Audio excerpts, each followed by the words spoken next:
71888 වර්ගය ධන 71888 ධන 71889 සම්පූර්ණ මූලය. අපි මුලින්ම 71889 කඩා ගන්නවා 71888 ධන එක විදිහට.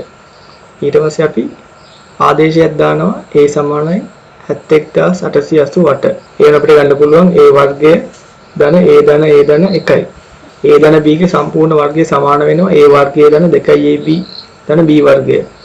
ඒක අපිට ලියන්න පුළුවන් මේක සුළු කරගත්තාම a මූල ඇතුලේ a වර්ගය ධන 2යි a ධන 1යි. ඒ කියන්නේ a ධන 1 සම්පූර්ණ වර්ගය. ඒක අපිට ගන්න පුළුවන් වර්ගයට වර්ගමූලයයි කැපුවාම a ධන 1යි. ඒ කියන්නේ අපි කලින් ගත්ත 71888යි.